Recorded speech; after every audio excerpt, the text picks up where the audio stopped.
저는 은하그룹의 권도연 회장. 대한민국에서 그 이름 석자만으로도 무게감이 느껴지는 사람이었습니다. 51의 인생은 숨쉬는 것만큼이나 치열한 전투의 연속이었죠. 잠자는 시간보다 깨어있는 시간이 더 익숙했던 제가 지금 이 순간 병상에 누워 혼수 상태를 가장하고 있었습니다. 이 모든 것은 아내 지연의 눈빛이 변하기 시작하면서부터였습니다. 저희는 결혼한 지 15년이 되었어요. 저보다 6살 어렸던 그녀는 처음 만났을 때 세상 물정 모르는 순수한 아가씨 같았죠. 가진 것은 많지 않았지만 저를 바라보는 그녀의 눈은 맑고 투명했습니다. 적어도 저는 그렇게 굳게 믿었습니다. 하지만 시간이 흐르면서 이상한 기류가 감돌기 시작했어요. 최근 들어 눈을 마주치면 그녀의 시선은 미세하게 흔들렸고 저를 향한 스킨십은 점점 더 기계적인 움직임으로 변해갔습니다. 사람의 감정은 그 어떤 재화보다도 정직한 법이죠. 저는 그 변화를 직감했고 결국 결심했습니다. 죽은 척 한번 해보자고요. 이 이야기가 궁금하시다면 구독과 좋아요를 눌러주세요. 댓글로 함께 소통해 주신다면 더 좋은 영상 제작에 큰 힘이 된답니다. 사실 저는 진짜 병을 앓고 있었습니다. 위암 초기 진단을 받았고 수술도 성공적으로 끝났죠. 회복 속도도 빠른 편이었습니다. 하지만 저는 깨어나지 않았습니다. 의료진과 비서 민준 그리고 오래 알고 지낸 주치의 상현 박사와 함께 치밀한 시나리오를 짰습니다. 의식이 없는 상태로 집중 치료 중이다. 스스로 회복이 더딘 편이라 경과를 지켜보며 병원에 머물 필요가 있다는 식으로요. 그들은 제 계획에 완벽하게 협조해 주었습니다. 그날부터 저는 관찰자가 되었습니다. 눈을 감고 귀를 활짝 열어 제 아내가 어떻게 움직이는지, 그녀의 진심이 무엇인지 보기 시작했죠. 처음 며칠은 놀랍도록 평온했습니다. 매일 아침 지연은 제 손을 잡고 여보, 제발 일어나 줘라고 속삭였습니다. 제 손등에 입을 맞추고 눈물을 훔치는 그녀의 모습에 솔직히 마음이 조금 울컥하기도 했습니다. 내가 오해한 건가? 그렇게 흔들리려던 찰나 병실 안으로 이상한 기척이 하나 스며들었습니다. 발소리는 조심스러웠지만 왠지 모를 긴장감이 공기를 가득 채웠죠. 그리고 곧 익숙하면서도 낯선 그의 목소리가 들려왔습니다. 그만 좀 오라고 했잖아. 여기 CCTV도 있고 간호사들도 있는데 왜 또 온 거야? 그의 목소리는 당황한 듯 다급하게 작아져 있었습니다. 그 목소리 뒤로 낯선 남자의 웃음소리가 들려왔습니다. 너무나 가볍고 너무나 진심 같았던 그 웃음소리. 그 순간 제 안에 남아있던 작은 희망의 조각들은 산산조각 나버렸습니다. 그래, 내가 이걸 보려고 이 작전을 시작했지. 그런데 이렇게 빨리 나올 줄은 몰랐네. 그날 이후 병실 안의 공기는 완전히 달라졌습니다. 지연은 점점 더 빈번하게 전화를 걸었고 가끔은 제가 들을 수 있다는 것을 잊은 사람처럼 그 남자에게 안 남긴다는 식의 말을 내뱉었죠. 사람은 어떤 마음을 품고 있는지는 그 사람이 가장 약하다고 생각하는 존재 앞에서 드러나는 법입니다. 그리고 지금 그가 그렇게 여기는 건 바로 의식 없는 저였던 겁니다. 그날 밤 간병인 정은이 조용히 다가와 제 귓가에 속삭였습니다. 그녀의 목소리는 낮았지만 그 안에 담긴 정보의 무게는 저를 긴장시키기에 충분했습니다. 회장님, 오늘 것도 전부 녹음됐습니다. 이제 슬슬 시작하셔야죠. 그 순간 제 입꼬리가 아주 미세하게 올라갔던 것 같습니다.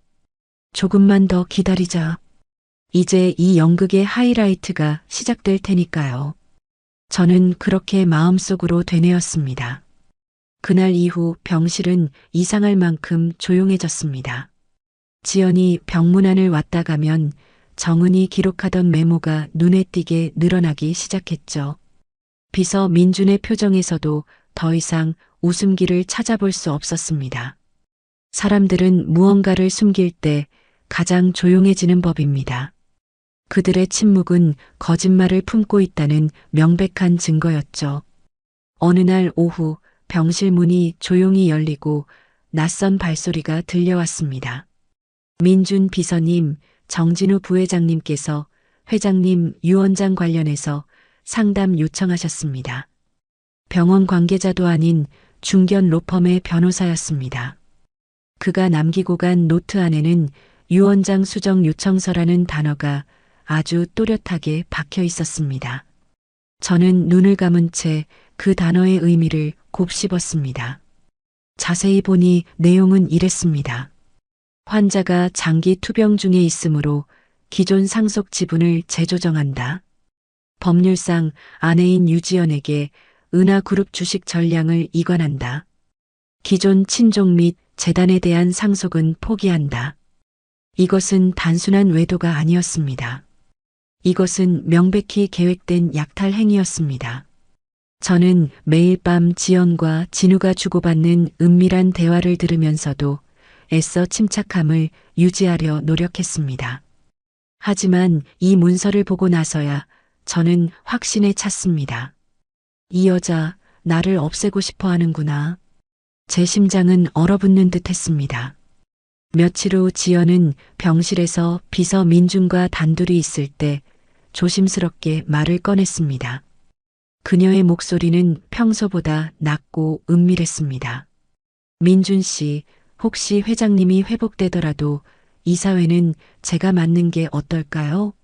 요즘 회장님도 피곤해하시고 이제 제 역할이 좀 커질 때가 되지 않았나 싶어서요. 저는 그 말을 분명히 들었습니다. 눈을 감고 있었지만 제 귀는 그 어느 때보다 또렷했으니까요. 민주는 말없이 고개만 끄덕였습니다. 사람 좋게 웃는 표정으로요. 하지만 그의 손에는 서류 위에 작은 녹음기가 켜져 있었죠. 그 작은 기계가 모든 진실을 담아내고 있었습니다. 그날 저녁 병실 안에는 낯선 남자의 향기가 번졌습니다. 며칠 전 병실 문 앞에서 들었던 바로 그 남자, 부회장 정진우였습니다. 민준이 이미 추적해 놓은 상태였죠. 그는 제 침대 옆에 앉아 아주 대놓고 도시락을 꺼내 먹기 시작했습니다. 아이, 이 병원은 공기도 왜 이렇게 무겁냐?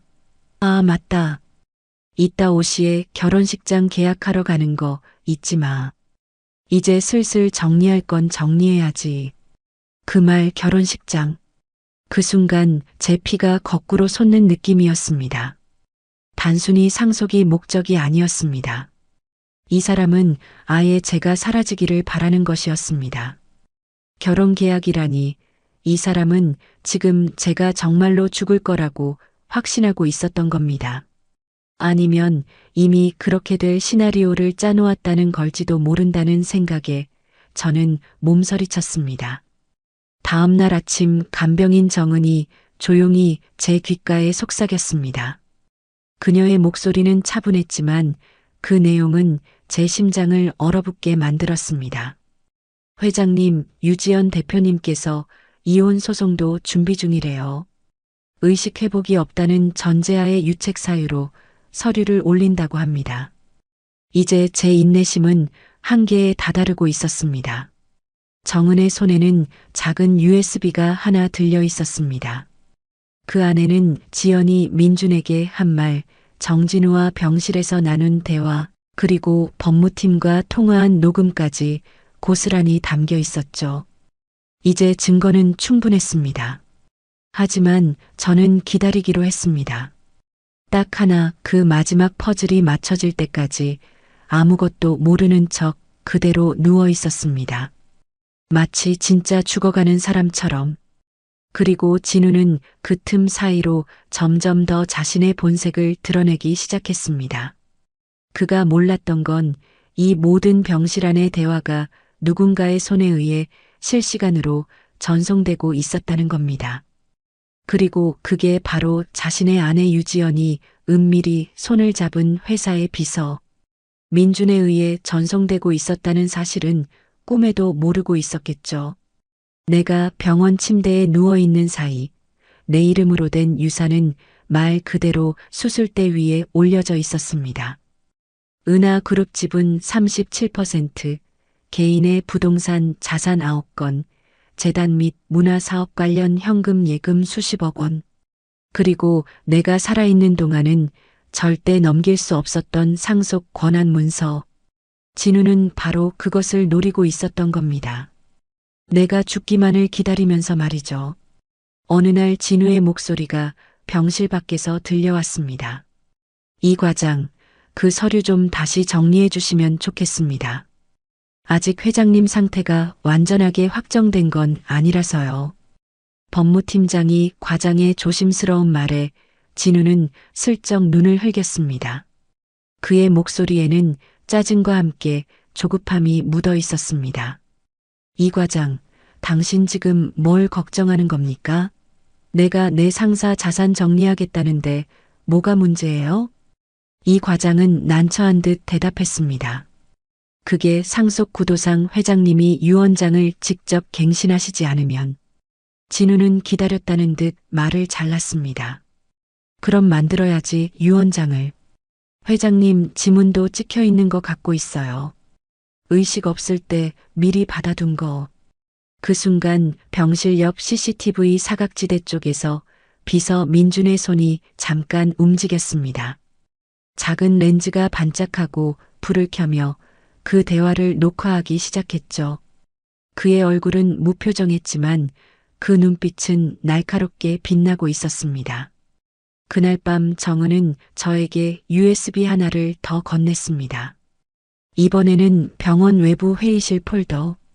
거기엔 지연과 진우 그리고 낯선 남자들이 주고받은 대화가 고스란히 들어 있었습니다. 여보, 이사회는 언제 정리되는 거야? 지연의 조급한 목소리였습니다. 진우는 나른하게 대답했습니다. 유 원장 정리되면 끝나. 그날 안에 재단 자산 빼서 당신 명의로 옮기고 나머지는 내가 이사회 회의 열어서 인사권 행사하면 돼. 지연은 흥분한 듯 되물었습니다.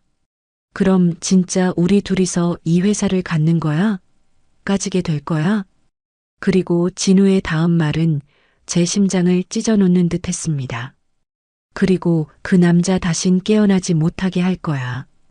그 말에 저는 처음으로 눈을 뜨고 싶어졌습니다. 그 사람의 눈을 마주보며 그 입으로 그런 말을 했던 당신의 얼굴이 어떤 표정인지 직접 보고 싶었거든요. 하지만 아직은 아니었습니다. 더 들어야 했습니다. 그 사람의 입에서 어떤 진심이 튀어나오는지, 그 속이 얼마나 썩어 있었는지 확실히 알고 싶었습니다. 며칠 후 진우는 제 병실 침대 옆에서 또다시 의외의 행동을 했습니다. 이번엔 노트를 꺼냈습니다. 그 안에는 그가 제 유언장이라며 직접 쓴 글들이 적혀 있었죠.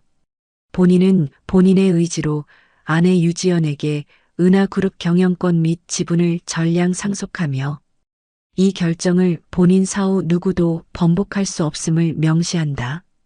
그리고 맨 아래에는 제가 수술 직전 찍었던 지문 부분을 오려붙인 흔적이 선명했습니다. 그는 그것을 증거랍시고 갖다 쓸 생각이었던 겁니다. 진우는 그 노트를 비서 민준에게 내밀며 말했습니다. 혹시 회장님이 끝내 돌아오지 못하시면 이거 언론 쪽에도 조금씩 흘려주세요. 우리 회사 후계 문제로 잡음 생기면 곤란하니까. 민준은 침착하게 물었습니다. 그게 정말 회장님 뜻이 맞긴 하신가요? 진우는 비웃듯 대답했습니다.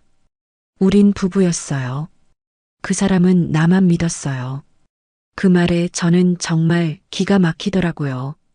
그가 저를 얼마나 우습게 보고 있는지 그 오만함에 치가 떨렸습니다. 그리고 며칠 뒤 지연은 또 무언가를 준비하고 있었습니다.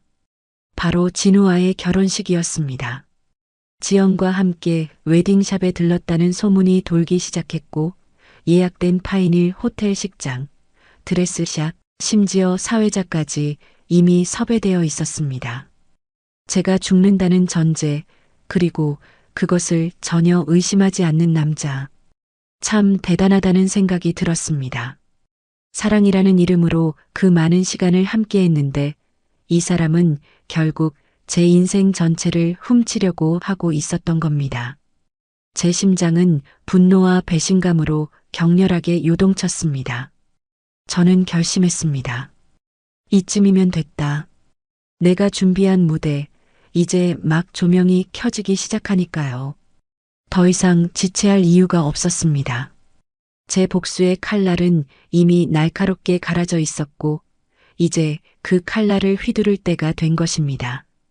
그날 새벽 병실 안에는 아무도 없었습니다. 간병인 정은이 CCTV를 잠시 꺼두는 사이 비서 민준이 조용히 들어와 제 귀에 속삭였습니다. 회장님, 시간입니다. 움직이시죠? 저는 천천히 눈을 떴습니다. 몇 주 만이었죠. 전신이 무겁고 살갗은 차갑고 근육은 딱딱하게 굳어 있었습니다. 하지만 제 의지는 그 어느 때보다 단단했습니다. 제 인생을, 제 자리를, 제 사람들을 되찾아야 했으니까요.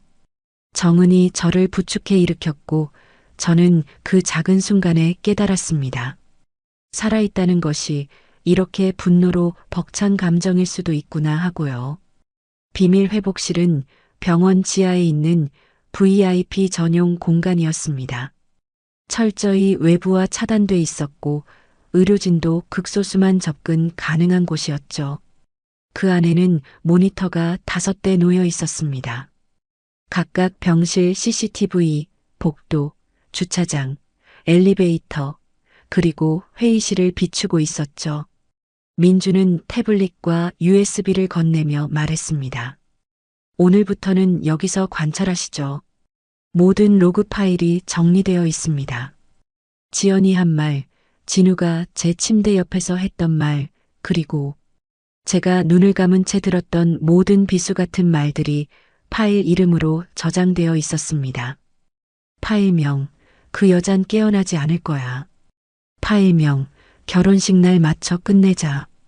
그 모든 말들이 이제 증거라는 이름이 되어 제 손에 들어왔습니다. 민주는 침착하게 다음 단계를 설명했습니다. 회장님, 첫 번째 작업은 유언장 무효화입니다. 법무법인의 회장님께서 직접 서명하신 공증본이 존재하니 위조 유언장은 법적 효력이 없습니다. 문제는 유지연 대표가 기자들에게 슬슬 흘리고 있다는 겁니다. 저는 차갑게 대답했습니다. 흘리게 두세요. 입에 담은 말은 언젠가 죄가 되니까요. 민주는 고개를 끄덕였습니다. 그리고 이사회 쪽 인물들도 조용히 부회장님과 움직이고 있습니다. 회장님이 사망 처리될 경우를 대비해 그룹 경영권을 분할한다는 안건이 조율 중입니다. 저는 물었습니다. 그 회의 날짜 잡혔나요? 일주일 뒤입니다. 그 전에 공개할 준비하셔야 합니다. 저는 말없이 창밖을 바라봤습니다. 멀리서는 누군가가 휠체어를 끌고 가고 있었죠. 햇빛이 그 등을 환하게 비추고 있었는데 그게 꼭 제 다음 모습을 보여주는 것 같았습니다. 혼자 걷지는 못하지만 누구보다 똑바로 설 수 있는 사람. 그게 바로 저였습니다. 며칠 뒤 비서 민주는 조용히 제게 새로운 소식을 전해왔습니다. 그의 목소리에는 미세한 긴장감이 서려 있었습니다. 결혼식장 예약 확정됐습니다. 파인릴 호텔 17층 루비홀. 정진우 부회장과 유지연 씨, 다음 주 토요일 오후 3시입니다. 이름은 위장되어 있지만 확인됐습니다. 결혼식? 제가 살아있는 상태로 제 아내가 다른 남자와 결혼식을 올린다고요. 그 순간 이 싸움은 단순한 복수 이상이 되었습니다. 이것은 정의였습니다. 그 사람이 감히 제 이름으로 유언장을 조작하고 제 자산을 훔치고 제가 살아있는데도 제 삶을 묻으려 했다는 그 죄를 세상에 보여줘야 했습니다. 그런 인간이 어떻게 파멸해 가는지를 똑똑히 보여줄 작정이었습니다. 저는 손을 내밀어 민준이 가져온 작은 녹음기를 직접 켰습니다. 이제부터는 제 목소리로 남기기로 했습니다. 말보다는 증거가 되는 세상이니까요. 그리고 조용히 말을 이었습니다. 나는 아직 살아있다. 숨도 쉬고 있고, 심장도 뛰고 있고, 기억도 선명하다. 내 인생을 훔치려는 자들아, 지금 내가 보고 있다. 결혼식장 이야기가 확정됐다는 말을 듣고도 제가 가장 먼저 한 일은 웃는 것이었습니다. 어이가 없어서였을까요? 아니요. 이제야 진우의 모든 속셈이 완성됐다는 확신이 들었거든요. 그리고 그게 곧 제 작전이 완성됐다는 뜻이기도 했습니다. 그날 밤 저는 비서 민준과 함께 비밀리에 병원을 빠져나갔습니다. 의료진 몇 명만 알고 있었고 병원장도 철저히 보안 유지에 협조해 주었죠. 차량은 특수 제작된 뒷좌석 휠체어 전용 SUV였습니다. 선글라스와 모자, 그리고 목까지 올라오는 보호 마스크까지 착용했습니다. 저는 아직 이 세상에 없는 사람이어야 했으니까요. 처음 도착한 곳은 은하그룹 본사 42층 회의실. 바로 한 주 뒤 예정된 긴급 이사회가 열릴 장소였습니다. 벽에는 그룹 창립일 역대 회장들의 사진이 걸려 있었고, 그중 맨 마지막 사진 아래에는 빈 이름표가 달려 있었습니다. 이름 안 붙이신 이유 혹시 아세요? 민준이 물었을 때 저는 천천히 고개를 끄덕였습니다. 진우는 이걸 자기 걸로 만들고 싶었을 거야. 그 자리 자기 얼굴로 채우고 싶었겠지. 저는 그 벽을 바라보며 한참을 서 있었습니다. 그날만큼은 제 다리도 어깨도 그 어떤 지지대보다도 단단했습니다. 며칠 뒤 민주는 병실에서 은밀하게 조작된 태블릿을 꺼냈습니다. 그 안에는 권도연 회장의 공식 입장문이 영상으로 저장되어 있었죠. 영상은 병실에서 찍은 듯 보였지만 날짜와 시간은 조작되어 있었고 제 음성도 충분히 아프고 위태롭게 편집되어 있었습니다. 나는 내 의지로 내 아내 유지연에게 은하그룹의 경영을 위임하며 남은 시간은 조용히 정리하고 싶다. 이 영상은 지연에게 보내기 위한 미끼였습니다. 영상 하단에는 공식 유언장 수정 요청서도 첨부되어 있었고 그것을 본 지연은 그날 바로 민준에게 전화를 걸었습니다. 회장님이 정신 차리신 건가요? 왜 그걸 저한테 직접 안 말씀하시는지 그래도 너무 감사합니다. 이 은혜는 잊지 않겠습니다. 연기 참 잘하더라고요. 마치 죄책감에 눈물이 맺힌 사람처럼. 그 영상은 단순한 작별이 아니었습니다. 오히려 제가 직접 등장하기 전 그 사람들의 경계를 무디게 만들기 위한 함정이었죠. 영상이 퍼질 무렵 저는 이미 회의장 입구에 도착해 있었습니다. 모든 것은 그 순간을 위해 설계된 시간차 공격이었습니다. 하지만 그날 밤 지연은 술에 취해 내연남 진우에게 이런 말을 했죠. 이젠 끝났어. 그 남자 다시 못 일어나. 경영권도 이름도 다 내 거야. 그 목소리, 그 확신, 그 단어 선택. 하나하나가 이제 지연 인생이 증거가 될 줄 그녀는 정말 몰랐을 겁니다. 그리고 드디어 그들이 그렇게 원하던 무대에 막이 올랐습니다. 은하그룹 임시 이사회. 임시 의장 정진우는 마이크 앞에서 당당하게 말했습니다. 오늘 이 자리는 우리 그룹을 위한 큰 전환점이 될 겁니다. 저는 권도연 회장의 뜻을 이어 이 회사를 다음 단계로 이끌 자신이 있습니다. 그의 말이 끝나기도 전에 회의실 문이 조용히 열렸습니다. 회의실 끝쪽 스크린에 낯익은 영상 하나가 송출됐죠. 나는 아직 죽지 않았습니다. 그 순간 회의장 앞 모든 고개가 돌아갔고 진우의 얼굴은 그 어떤 공포 영화보다도 창백해졌습니다. 영상은 계속됐습니다. 이 영상이 나갈 즈음이면 저는 직접 제 이름으로 모든 증거를 제출했을 겁니다. 아내 유지연 씨는 제 허락 없이 회사의 경영권을 빼앗으려 했고 유 원장을 위조했으며 내연남과 함께 재산을 편취하려 했습니다. 그리고 그날 오후 저는 휠체어를 탄 채 은하그룹 본사 로비를 통과했습니다. 기자들이 몰려들었고 카메라 플래시가 쏟아졌고 수십 개의 마이크가 제 입 앞에 들이밀어졌습니다. 회장님, 살아계셨던 건가요? 부인분의 반응 알고 계셨나요? 이건 연극이었습니까? 저는 웃지 않았습니다. 그저 한마디만 조용히 뱉었죠. 이 모든 건 그들이 만든 무대였습니다. 저는 박수를 치러 온 거고요. 토요일 오후 2시 55분 서울 한복판의 특급 호텔 파인힐 17층 루비홀은 시끌벅적했습니다. 하객들 사이에는 유명 인사들도 있었고 언론 관계자들도 여기저기 서성이더군요. 공식적인 청첩장은 돌리지 않았지만 대기업 은하그룹 관계자 프라이빗 웨딩이라는 소문만으로 결혼식장은 이미 뜨거운 취재 대상이 되어 있었습니다. 그 주인공은 당연히 제 아내 지연이었죠. 그리고 신랑은 제가 침대에 누워 있을 때 저를 밀어내며 웃던 남자 부회장 정진우였습니다.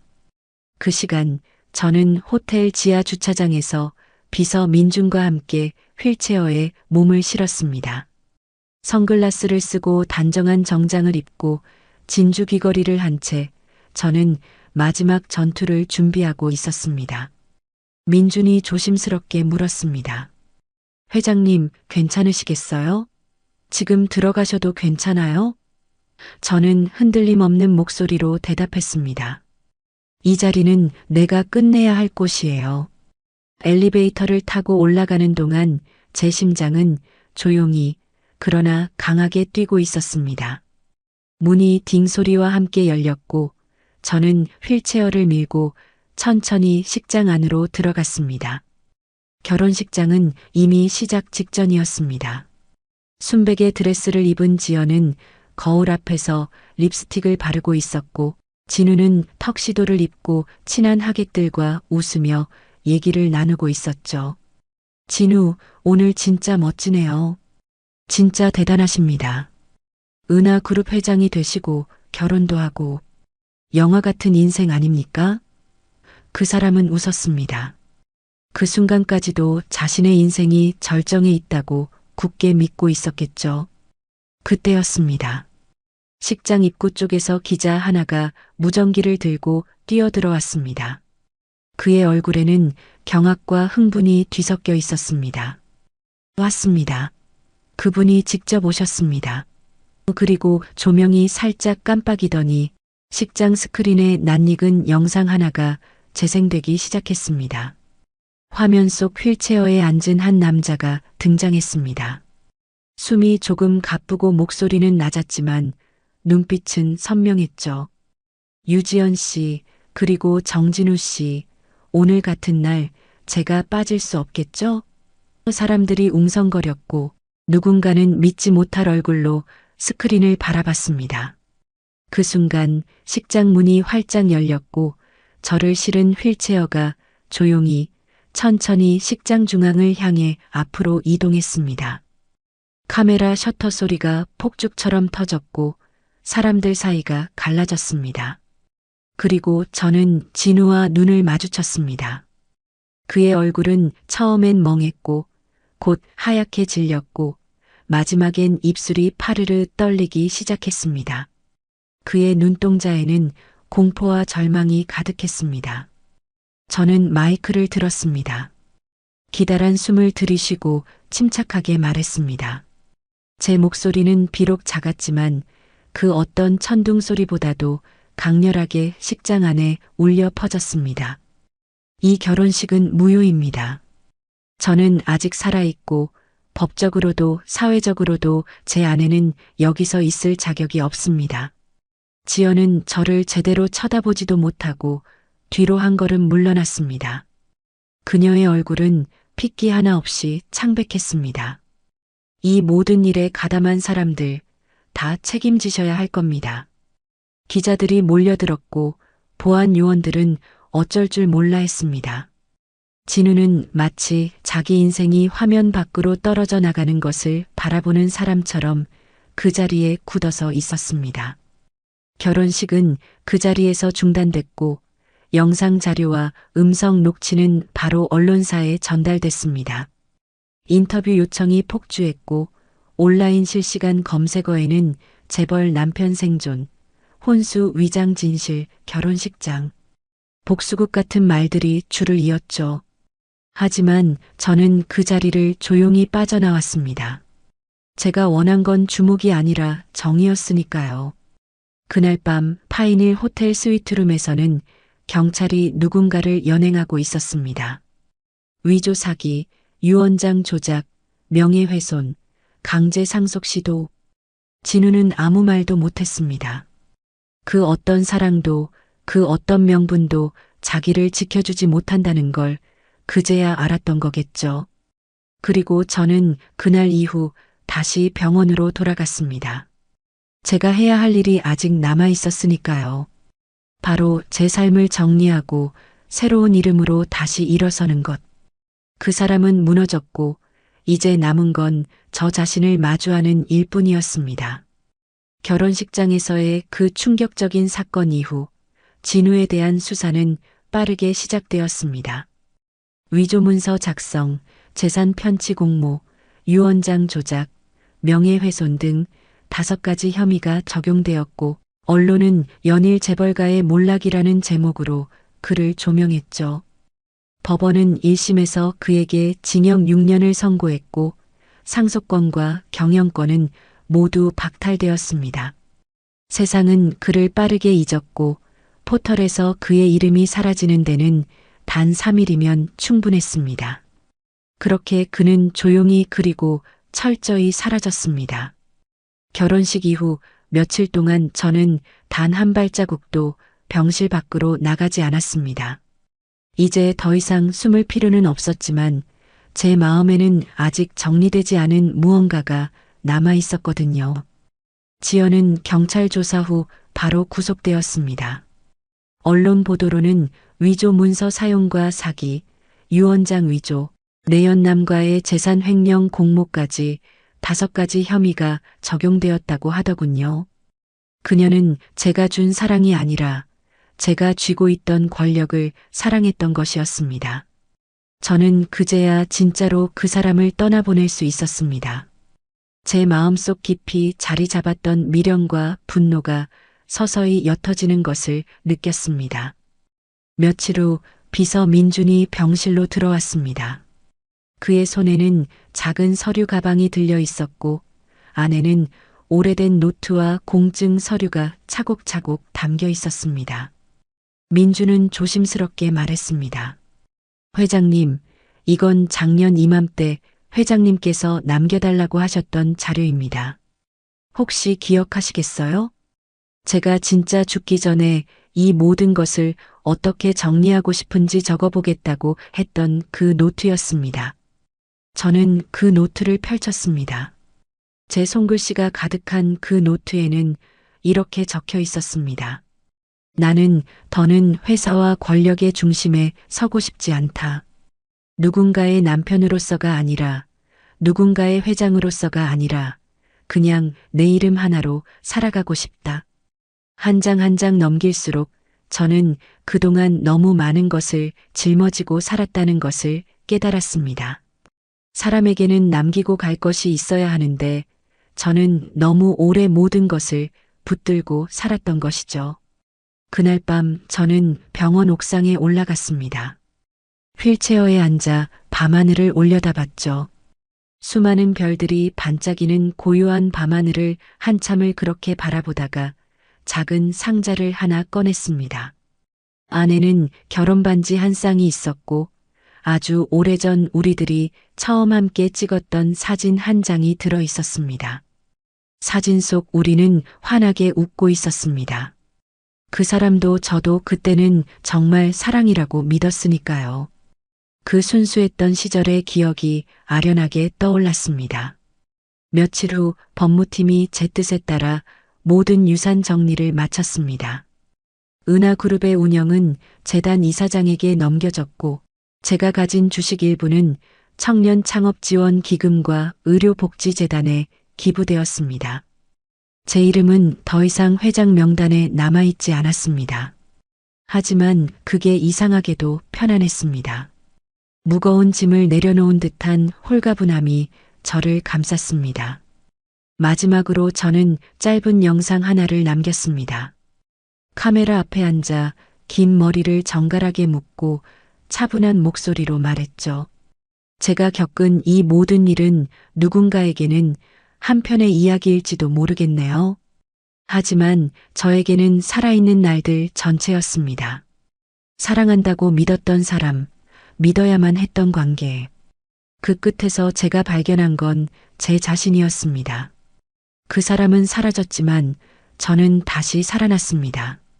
이후 저는 병원장과 조용히 작별 인사를 나눴습니다. 회복은 이미 끝났고 이제 그 병실에 더 이상 숨을 이유도 없었으니까요.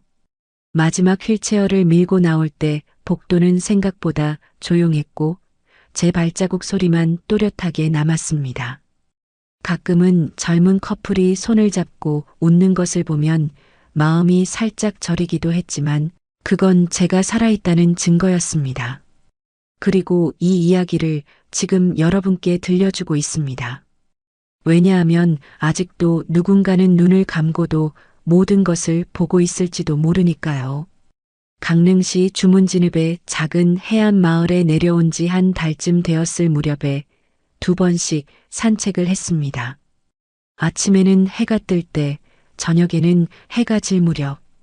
그 조용한 풍경 속에서 저는 매일같이 내가 누군가라는 질문을 스스로에게 던졌습니다. 저는 회장이었고, 누군가의 남편이었고, 수많은 사람 앞에 나서야 했던 존재였지만 지금은 그냥 한 명의 사람으로 살아가고 있었습니다. 어느 날 식료품 가게 주인이 또 실수했습니다. 회장님, 죄송합니다.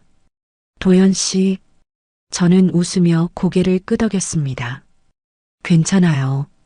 아직은 좀 익숙하지 않으신 거죠? 그가 머쓱하게 덧붙였습니다. 그게 뉴스에서 너무 많이 봐서 소문은 생각보다 빨리 돌았습니다.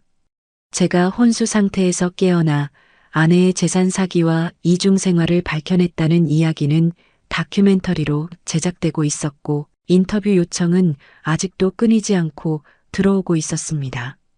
하지만 저는 모두 거절했습니다. 그건 더 이상 제 인생이 아니었거든요. 저는 이제 조용히 숨쉬며 살고 싶었습니다. 가끔은 지연의 생각이 납니다. 우리가 처음 만났던 날, 그녀가 건넸던 첫 웃음, 처음으로 손을 잡았던 날의 따뜻함, 그리고 그녀가 저를 떠나기로 결정했던 날의 차가운 눈빛. 모든 기억이 불쑥불쑥 떠오르긴 하지만 이상하게도 미움은 그다지 크지 않습니다. 그 대신 조금의 슬픔, 그리고 아주 깊은 후회가 남았습니다. 왜 그때 나는 내 감정보다 그 사람의 말만 믿었을까? 왜 그때 내 마음에 생긴 균열을 그냥 넘겨버렸을까? 그러면서도 저는 그 경험이 저를 완전히 바꿨다는 것을 압니다. 저는 더 단단해졌고 제가 저를 믿는 법을 배웠고 이제는 누군가의 그림자에 머무르지 않아도 된다는 것을 알게 되었습니다. 저는 지금 제 이름 하나로 살아가고 있습니다. 어느 날 마을 아이 하나가 다가와 저에게 물었습니다. 아저씨, 진짜로 죽은 척하고 있었어요? 진짜 무서웠겠어요. 저는 웃으며 대답했습니다. 응, 무섭긴 했지. 근데 가끔은 눈을 감아야 보이는 것도 있단다. 아이의 눈이 동그래졌고 저는 그 모습을 보며 다시 한번 느꼈습니다. 이젠 더 이상 누구도 속이지 않아도 된다는 것을요. 저는 가끔 편지를 씁니다. 받을 사람은 없지만 그날 느낀 감정과 생각을 써서 책상 서랍에 고이 넣어두죠. 어쩌면 언젠가 누군가가 그것을 읽게 될지도 모르니까요. 오늘도 저는 산책길에 나섰습니다. 바닷바람이 살짝 차가웠지만 그게 싫지는 않았습니다. 조금 느리지만 제 두 다리로 걷는 이 길이 지금은 세상 어떤 길보다 소중했으니까요. 사랑은 사라졌습니다. 그 사람도, 그 시간도, 그 마음도. 하지만 저는 그 사랑이 사라진 자리에서 조용히 저 자신으로 남았습니다. 봄이 오기 시작하던 3월 어느 날 저는 마을 도서관 벤치에 앉아 책을 읽고 있었습니다. 햇빛은 따뜻했고 바람은 아직 좀 차가웠지만 이상하게 기분이 좋았습니다. 책을 넘기다 말고 잠시 멈춰 하늘을 올려다봤죠. 이제는 습관이 된 그 행동. 제가 살아있다는 것을 가장 먼저 실감하는 순간이었거든요. 그날 오후 마을 신문 한 구석에 작은 기사가 실렸습니다. 전 은하그룹 회장 도연, 조용히 마을 청소년 도서관 설립 후원. 이름은 남기지 않아. 아무도 제게 물어보지 않았지만 사람들은 조금씩 눈치챈 것 같았습니다. 그 남자가 바로 그 도연이라는 것을. 하지만 아무도 다그치거나 파고들지 않았고 그게 너무 고마웠습니다. 도연 씨, 이번에 기증해 주신 책들 너무 감사합니다. 아이들 정말 좋아해요. 마을 도서관 사서가 웃으며 인사할 때 저는 잠시 멈칫했습니다. 감사합니다라는 그 단어가 이렇게 가볍고 따뜻하게 들린 적이 언제였을까요? 그전에는 늘 보도 자료 속 문장이었고 공식 발표 속 구절이었죠. 이제는 정말 사람 대 사람으로 들렸습니다. 진심으로 가슴 한쪽을 톡하고 건드리는 말로요. 그날 밤 하늘에는 별이 가득했습니다. 저는 조용히 마당에 나가 의자에 앉았고 무릎 위에 오래된 사진 한 장을 올려두었습니다. 저와 지연이 함께 찍힌 사진. 결혼 전 처음으로 함께 여행 갔을 때 찍은 흑백 사진이었죠. 사진 속 우리는 그 누구보다 행복해 보였습니다. 그때는 그랬거든요. 진심이었고 순수했고 저는 그 사람이 저를 사랑한다고 믿었습니다. 하지만 지금은 다릅니다. 그 사람은 사라졌고 그 사람과 함께 있던 시간도 사라졌습니다. 대신 그 자리를 제가 채우고 있습니다. 마침내 누구의 남편도 누구의 회장도 아닌 채로 그냥 도연으로 살아가는 제가 남아 있었습니다. 가끔은 외롭고 가끔은 허전했지만 그래도 이 삶이 제가 선택한 삶이라는 것은 분명했습니다. 며칠 뒤 도서관에서 연락이 왔습니다. 도연 씨, 혹시 아이들한테 이야기 좀 해주실 수 있으세요? 삶에 대해, 선택에 대해요. 그냥 들려주는 정도면 돼요. 저는 잠시 고민했습니다. 제 이야기를 또 꺼내야 할까? 하지만 곧 고개를 끄덕였습니다. 이제는 제가 겪은 이야기가 누군가에게 길이 될 수 있다면 그걸로 충분하다고 생각했거든요. 그리고 다음 날 도서관 작은 강의실. 아이들 몇 명이 앉아 있는 앞에서 저는 천천히 말을 꺼냈습니다. 안녕하세요. 제 이름은 도연이에요. 오늘은 제가 살면서 배운 것 하나만 말해줄게요. 사람은 누구나 자기가 진짜 누구인지 마주하게 되는 순간이 있어요. 그 순간이 올 땐 도망치지 말고 그냥 한 걸음 나아가세요. 도서관 아이들 앞에서 이야기를 마친 뒤 날 밤 저는 유난히 잠이 오지 않았습니다. 침대에 누워 조용히 천장을 바라보며 생각했죠. 나는 지금 누구일까? 회장도 남편도 피해자도 아닌 그 어떤 역할도 붙지 않은 채의 나. 그런데 이상하게도 그 질문이 예전처럼 두렵지는 않았습니다. 이젠 알았거든요. 저는 살아있는 그 자체로 충분한 존재라는 것을요. 이듬해 봄 저는 마을 청소년 센터에서 정식 강의를 맡았습니다. 주제는 삶의 선택과 회복. 제가 했던 거짓말, 그 거짓말로 본 진실, 사람에 대한 기대, 그 기대가 무너진 뒤에도 다시 시작할 수 있다는 믿음. 처음엔 아이들도 어리둥절해했지만 몇 주 지나자 하나둘씩 질문을 던졌고 저도 그 질문에 솔직하게 대답했습니다. 도연 선생님, 사람은 어떻게 누군가를 완전히 잊을 수 있을까요? 한 아이가 물었습니다. 저는 잠시 웃으며 대답했습니다. 완전히 잊을 순 없을 거야. 하지만 그 사람 없이도 웃을 수 있게 되면 그걸로 충분하지 않을까? 저는 그동안 누군가에게 사랑받기 위해 저 자신을 자꾸 깎아내렸습니다. 사랑은 받아야 하고 버티면 지켜질 거라고 믿었거든요. 하지만 지금은 압니다. 사랑은 주는 것도 아니고 받는 것도 아니에요. 그건 함께하는 것이었습니다. 서로가 서로에게 거울이 되어주는 일.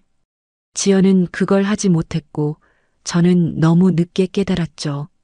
하지만 그래도 지금의 저는 그 깨달음 하나만으로도 다시 일어설 수 있었습니다. 그리고 어느 날 서랍 속에 넣어뒀던 결혼 반지 한 쌍을 꺼냈습니다. 그 반지를 들고 저는 바닷가로 갔죠. 바람이 거세게 불고 있었고 모래가 발끝을 간지럽혔습니다. 저는 조용히 반지 하나를 바다 쪽으로 던졌습니다. 휙! 작은 곡선을 그리며 멀리 날아가 바닷물에 잠겼습니다. 그리고 남은 하나는 제 손 안에 가만히 쥐었죠. 그 반지는 제가 저 자신을 위해 남긴 겁니다. 저는 이제 누군가의 이름으로 살아가는 사람이 아니에요. 그냥 나, 도연. 저는 사랑이 사라진 자리에서 자유를 얻었고 배신이 남긴 상처 위에 새로운 삶을 쌓았습니다. 그 사람이 남긴 건 결국 아무것도 아니었지만 그 사람을 통해 저는 제가 누구인지 알게 되었습니다. 그리고 지금 이야기를 마친 이 순간에도 저는 여전히 저로 남아 있습니다. 초여름 바람이 조금씩 따뜻해질 무렵 저는 작은 우편물을 하나 받았습니다. 평소처럼 아무런 예고 없이 도착한 갈색 봉투. 발신인은 정진우 서울구치소였습니다. 한참을 손에 쥐고 망설였죠. 열어야 할까? 읽는 게 맞을까? 혹시 또 무너질까봐. 한동안 책상 위에 그냥 올려두기만 했습니다. 며칠이 지나고 조용한 밤, 저는 그 봉투를 열었습니다. 딱 한 장짜리 편지였습니다. 흐트러진 손글씨, 삐뚤한 문장들, 그리고 그 사람 특유의 돌려 말하지 못하는 습관이 묻어 있었습니다. 도연아, 참 오래도 기다렸겠다. 결국 너한테 미안하단 말밖에 할 수가 없네. 내 욕심, 내 어리석음, 내 죄. 그게 너한테 얼마나 깊은 상처였는지 이제야 알겠더라. 다 망치고 나서야 말이야. 하지만 한 가지는 믿어줬으면 좋겠어.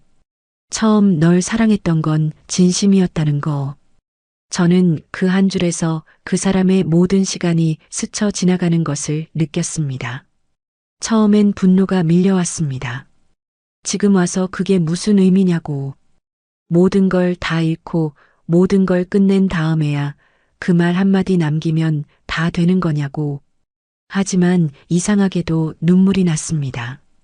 그 사람이 아니라 그 말 때문도 아니고 그 한 문장으로 과거가 되돌아오지도 않지만 그 사람은 이제 그 말 한마디밖에 할 수 없는 자리에 있다는 것을 알고 있었기 때문이죠.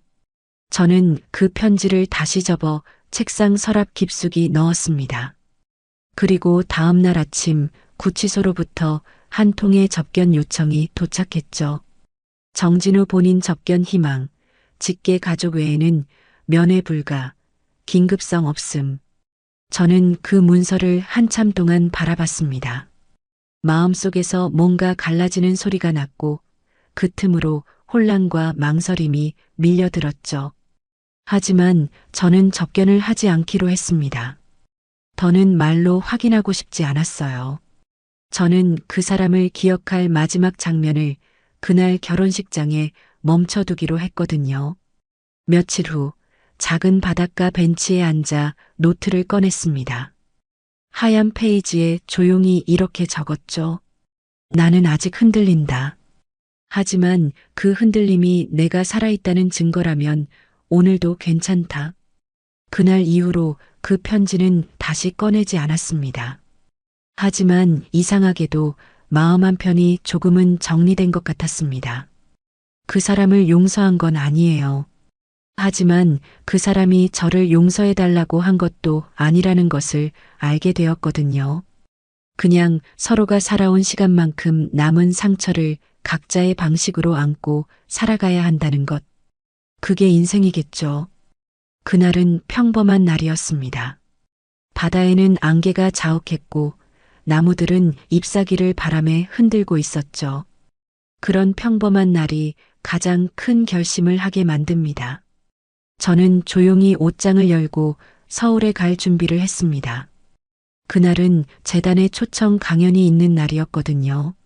재단은 제가 이름을 내걸지 않은 채 설립했던 곳. 그리고 지금은 수많은 청년 창업가와 생활 취약계층 지원을 돕는 단체로 자랐죠. 도연 이사님, 오늘은 꼭 좀 와주시면 좋겠어요. 수혜자 중 몇 분이 직접 고맙다는 인사도 드리고 싶다고 하셔서요. 몇 번이고 고사했지만 이번만큼은 저도 제가 남긴 일의 마지막 조각을 마주해 보고 싶었습니다. 서울에는 기차를 타고 창밖을 바라봤습니다. 수많은 풍경이 지나가고 그 풍경 속에 예전에 제가 겹쳐 보였습니다. 악착같이 살던 그 시간, 숨 쉴 틈 없이 누군가를 믿고 또 믿음을 놓치고 다시 살아내기 위해 발버둥 쳤던 날들. 그 모든 것이 지금의 이 조용한 여정으로 이어지고 있다는 것을 알 수 있었죠. 재단 로비는 따뜻했습니다. 사람들의 얼굴에는 긴장과 기대가 섞여 있었고 누군가는 제게 다가와 작은 종이 봉투를 내밀었습니다. 이사님, 이건 제 첫 월급으로 준비한 겁니다. 장학금 아니었으면 저 지금 이 자리에 없었을 거예요. 그 말에 저는 마음 깊은 곳에서 뭔가 울컥했습니다. 누군가를 믿고 누군가에게 기회를 주는 일이 이토록 따뜻한 일이었구나. 그간 제가 받은 말들 중 가장 단순하고도 뭉클한 고백이었습니다. 강연을 마치고 나오는 길 엘리베이터 앞에서 어떤 기자 한 명이 다가왔습니다. 혹시 잠깐 괜찮으실까요? 단 한 줄만 여쭤보고 싶어서요. 이제 모든 것을 겪고 나신 지금 가장 소중하다고 느끼는 건 뭔가요? 저는 고개를 살짝 숙였습니다. 플래시도 카메라도 없었지만 그 말은 오래도록 기억될 것 같았거든요. 잠시 고민하다 조용히 대답했습니다. 혼자 걷는 걸 무서워하지 않게 된 것. 기자는 살짝 놀란 듯 고개를 끄덕였고 저는 엘리베이터에 올라탔습니다. 그 안에서 제 표정은 참 오랜만에 편안했습니다. 그날 저녁 서울역 플랫폼에는 해가 지고 있었습니다. 저는 조용히 기차에 올랐고 창가 자리에 앉아 달리는 차창 밖을 바라보며 마음속으로 이렇게 중얼거렸습니다. 이제는 나도 괜찮아. 그건 누가 들어주길 바라는 말이 아니었어요. 그냥 저 자신에게 해주는 말이었죠. 그날은 참 평화로운 날이었습니다. 아침에는 도서관 강의가 있었고 점심에는 마을회관에서 어르신들과 된장찌개를 끓였죠. 오후에는 작은 화단에서 라벤더를 심고 있었습니다. 그런데 그 평온한 하루에 한 통의 우편물이 도착했습니다. 흰 봉투, 고급스러운 마감. 왼쪽 상단에는 대한민국 국회 문화복지위원회라는 문구. 저는 고개를 갸웃했습니다. 국회 문화복지? 봉투를 조심스럽게 열자 안에는 한 장짜리 편지와 인쇄된 행사 초청장이 들어 있었습니다. 전 은하그룹 회장이자 사회복지 발전에 기여한 도연님께 본 위원회는 귀하의 진심 어린 기부와 조용한 실천에 감사를 표하며 시민 공로상 수여와 함께 특별 좌담회 연사로 모시고자 합니다. 많은 이들이 당신의 이야기를 듣고 싶어 합니다. 그 순간 제 심장이 조용히 쿵하고 울렸습니다. 저는 단지 조용히 잊히고 싶었고 조용히 기억되고 싶었을 뿐인데 세상은 제가 꺼낸 조용한 이야기를 다시 세상의 중심으로 불러내려 하고 있었습니다. 며칠 동안 고민했습니다. 행사는 2주 뒤였고 전국 방송 중계까지 포함된다고 했습니다. 게다가 좌담회에는 사회적 기업 대표, 청년 창업가, 그리고 한 명의 심리학자까지 함께 한다고 적혀 있었죠. 민준에게 전화해 조언을 구했습니다. 나 이 자리에 나가야 할까? 그는 조용히 대답했습니다. 회장님, 이제는 당신의 말이 누군가에게는 누군가의 길이 될 수도 있어요. 저는 며칠 뒤 수락 전화를 했습니다. 단 한 가지 조건을 걸고요. 제 이름은 단순히 도연한 사람으로 남겨주세요. 이전 직함이나 경력은 언급하지 말아주세요. 상대는 잠시 침묵하다 조용히 고개를 끄덕이는 듯 말했습니다. 그 마음 존중하겠습니다. 그렇게 하겠습니다, 선생님. 그렇게 행사 당일 저는 소박한 정장을 입고 천천히 무대에 올랐습니다. 생각보다 떨리지 않았습니다. 조명도 카메라도 더는 저를 흔들지 않았습니다. 사회자가 마지막 질문을 던졌습니다. 선생님, 끝으로 청년들에게 한마디만 해주신다면요? 저는 마이크를 들고 잠시 생각한 뒤 이렇게 말했습니다. 다시 시작하는 건 언제나 두렵습니다. 하지만 정말 무서운 건 끝났다고 스스로 결정해버리는 일이에요. 끝났다고 말하지 마세요. 아직 당신 이야기는 진행 중이니까요. 그 말이 끝나자 강당 안에는 짧은 침묵이 흐른 뒤 따뜻한 박수가 번졌습니다. 저는 그 순간 아주 조용히 제 안에서 뭔가가 한 번 더 정리되는 것을 느꼈습니다. 그리고 그날 밤 낯선 번호로 전화 한 통이 걸려왔습니다. 수화기 넘어 들려온 목소리는 너무 익숙했습니다. 도연 씨, 방송에서 봤어요. 정말 아무 말도 없이 사라지셨더군요. 오래전 제가 회사를 그만두며 인연을 끊었던 후배였습니다.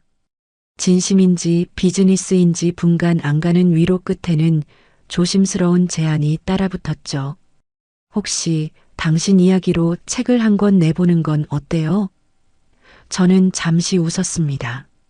그건 이제 제가 다시 붙잡고 싶은 삶이 아니었거든요. 전화를 끊고 나서 오래도록 바닷가를 걸었습니다. 제 이야기를 다시 세상 앞에 꺼내야 할까? 아니면 이제는 조용히 저로만 살아도 되는 걸까? 그건 누군가에게 인정받는 기분이 아니라 스스로에게 허락을 내리는 기분이었습니다. 행사가 끝나고 돌아오는 길, 저는 기차 안에서 유난히 오래 창밖을 바라봤습니다. 논밭이 스쳐 지나가고 작은 정류장이 하나둘 지나가고 한참 뒤에는 바다가 보이기 시작했습니다. 그 풍경을 보며 문득 이런 생각이 들었습니다. 나는 왜 그렇게까지 살아남으려고 했을까? 왜 혼수 상태인 척까지 하면서 그 사람의 진심을 확인하려 했고, 왜 그 모든 것을 감당하면서도 끝까지 스스로를 포기하지 않았던 걸까? 기억을 더듬다 보니 어린 시절 저를 떠올리게 됐습니다. 저는 원래 아주 조용한 아이였습니다. 남들보다 튀지도 않았고 늘 줄 서서 있는 아이들 틈에서 앞으로 나서기보다 뒤로 빠지기를 좋아했죠. 하지만 제 안에는 누구보다 강한 인정받고 싶은 마음이 있었습니다.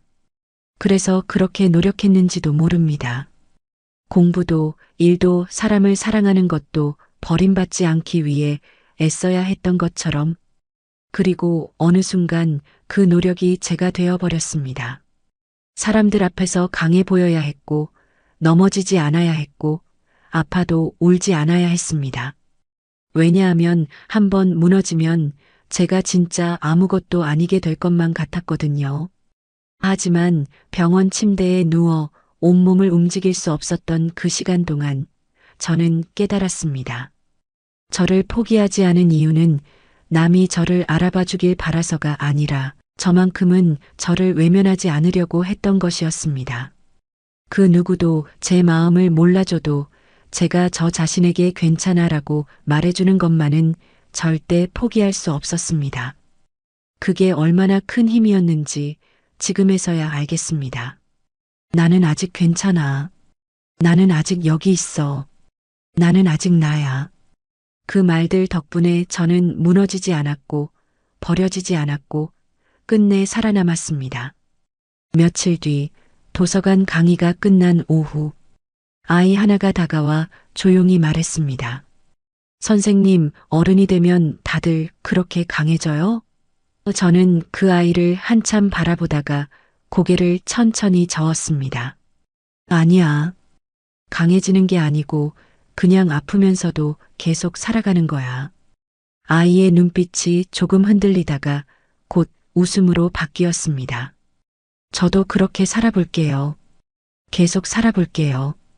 그날 밤 저는 오랜만에 스스로를 칭찬했습니다.